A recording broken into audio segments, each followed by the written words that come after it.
Hey guys, today we're going to talk about something that's both important and close to the hearts of many. Charitable fundraising. If you are thinking about raising funds for a charitable cause, whether it's for disaster relief, medical aid, or for any purpose, you need to be aware that there are legal requirements in Singapore that govern how you can go about this.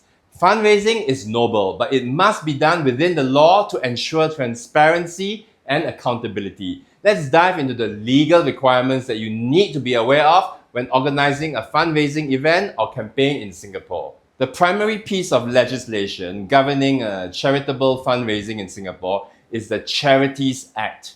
This act ensures that funds raised for charitable purposes are used appropriately and that the public has confidence in the integrity of these efforts. So what does the Charities Act require? First and foremost, if you are raising funds for a registered charity, that charity must comply with the provisions of the Charities Act. If the fundraising is for non-registered charitable causes, there are still regulations to follow, but the process may differ slightly.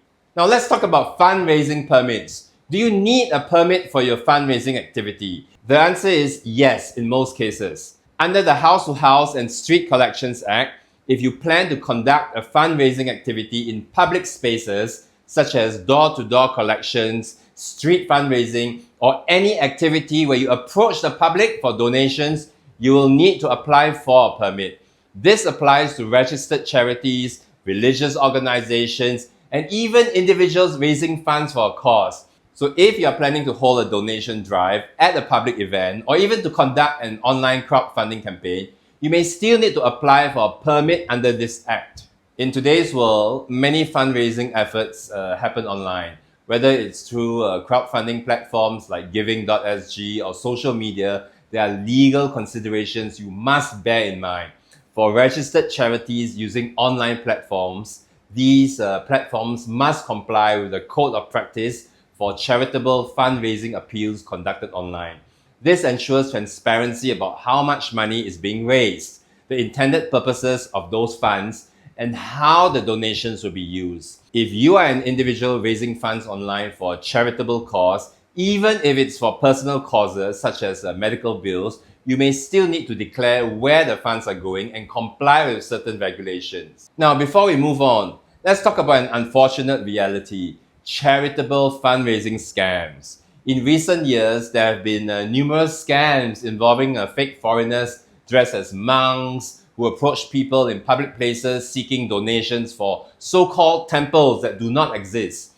These individuals often dress in traditional monk robes and claim that they are raising funds for building temples in foreign countries or for other charitable causes. While they look the part, many of these operations are fraudulent. In reality, the money they collect is pocketed and no such temple building projects exist. Singapore's authorities have cracked down on such scams, but it's essential for the public to remain vigilant. Always ensure that the person or organization collecting donations is legitimate. If you are approached by someone claiming to collect funds for charity, don't hesitate to ask for their fundraising permit or contact the Commissioner of Charities to verify the legitimacy of the organization.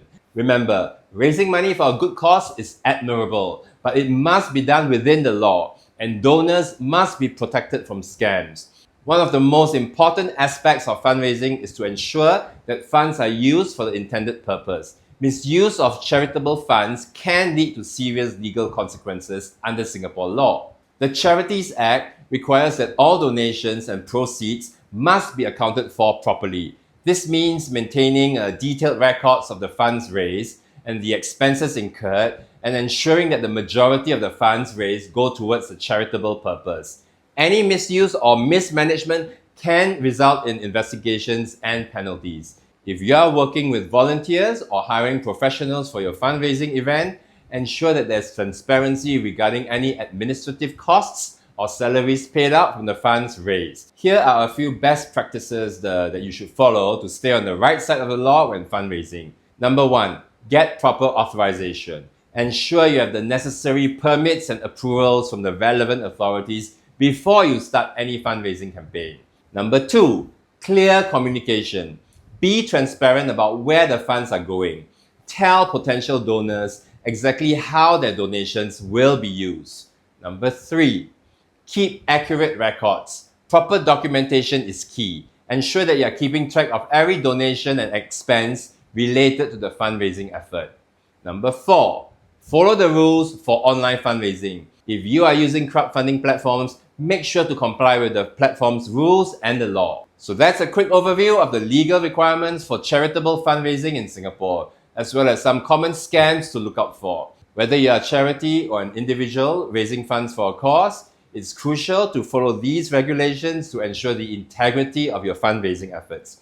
If you have any questions or need further guidance, feel free to reach out. Thank you for watching, and don't forget to like, share and subscribe for more legal insights. I'll see you in the next video.